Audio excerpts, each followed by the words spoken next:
പഠിക്കുന്നവർക്കെല്ലാം ജോലിയും നേരിട്ട് വിദേശ അവസരങ്ങളും നൽകുന്ന ഇന്ത്യയിലെ ഏക മൊബൈൽ ഫോൺ ഇൻസ്റ്റിറ്റ്യൂട്ട് ബ്രിഡ്കോ ഇനി കാഞ്ഞങ്ങാടും.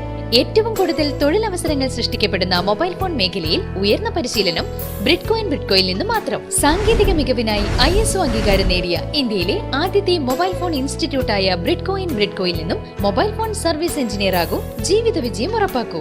കൂടുതൽ വിവരങ്ങൾക്ക് ബന്ധപ്പെടുക 9947630000. അതിന് 27 വർഷക്കാലത്തെ പ്രവർത്തന ചരിത്രം പരിശോധിച്ചാൽ ജീവനക്കാരുടെ മിതവും ന്യായവുമായ ആവശ്യങ്ങൾ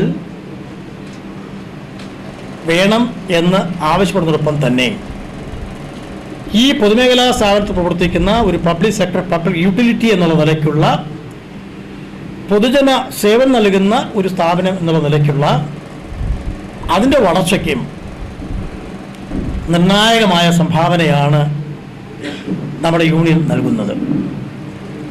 ഇത്തവണ 27 വർഷം പിന്നിട്ട് നമ്മുടെ സംഘടന അതിൻ്റെ 14ാം സംസ്ഥാന സമ്മേളനം കാഞ്ഞങ്ങാട് നടക്കുകയാണ്.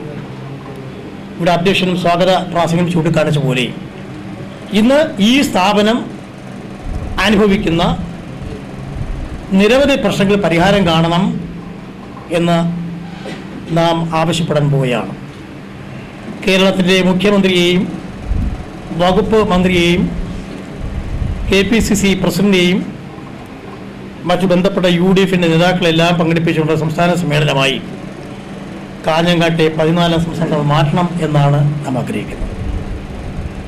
പലപ്പോഴും ജനങ്ങളുടെ മുമ്പിൽ പൊന്തിയ പ്രശ്നം കുടിവെള്ളം സമയത്ത് ലഭിക്കുന്നില്ല. എന്താണ് കാരണം? നമുക്കൊരു പുതിയ പ്രോജക്റ്റ് തുടങ്ങിയാൽ അത് തുടങ്ങുമ്പോൾ ഒരു നിശ്ചിത എണ്ണത്തിലുള്ള കണക്ഷനാണ് കൊടുക്കുന്നത്, അതിനനുസരിച്ചുള്ള സോഴ്സാണ്. പക്ഷെ കാലം കഴിയുമ്പോൾ, വർഷങ്ങൾ കഴിയുമ്പോൾ ആവശ്യക്കാരുടെ എണ്ണം കൂടുന്നു, അതിനനുസരിച്ച് ലൈനുകൾ നീട്ടുന്നു, സോഴ്സോ പഴയ സോഴ്സിൽ തന്നെ നിൽക്കുന്നു. അപ്പോൾ ആവശ്യക്കാരുടെ എണ്ണം കൂടുന്ന അനുസരിച്ച് നമ്മൾ കണക്ഷൻസിൻ്റെ എണ്ണം കൂട്ടുമ്പോൾ സോഴ്സ് പഴയതുപോലെ നിൽക്കുന്നു, കാലപ്പഴക്കൊണ്ട് അതിന് ചില കേടുപാട് സംഭവിക്കുന്നു. ഇതിനെല്ലാം പഴി കേൾക്കേണ്ടി വരുന്നത് പാവപ്പെട്ട ഇവിടുത്തെ ജീവനക്കാരാണ്. ഈ കാര്യങ്ങളിലെല്ലാം വ്യക്തമായ കാഴ്ചപ്പാടും വ്യക്തമായ സമീപനവുമാണ് നമ്മുടെ സംഘടന എന്നും എക്കാലവും സ്വീകരിച്ചിട്ടുള്ളത്. ഇപ്പോൾ എന്താ സ്ഥിതി? നമുക്ക് 125 കോടി രൂപയുടെ ഗവൺമെൻറ് ഗ്രാൻഡാണ് നൽകുന്നത്. നമ്മുടെ ഒരു വർഷത്തെ റവന്യൂ ചെലവ് 250 കോടി രൂപ, കറണ്ട് ചാർജ് നമുക്ക് 125 കോടി രൂപ. അപ്പോൾ 325 കോടി 75 കോടി ചിലവുള്ള ഈ സ്ഥാപനത്തിൽ 125 കോടി ഗ്രാൻഡ് മാത്രമാണ് ഗവൺമെൻറ് നൽകുന്നത്. ഇനി കറണ്ട് ചാർജോ? ഈ 125 കോടി കറണ്ട് ചാർജ് അടയ്ക്കുന്നതിൽ അത് കമേഴ്ഷ്യൽ സ്ഥാപനമായി കണക്കാക്കിയാണ് നമ്മുടെ കയ്യിൽ നിന്ന് കറണ്ട് ചാർജ് ഈടാക്കുന്നത്.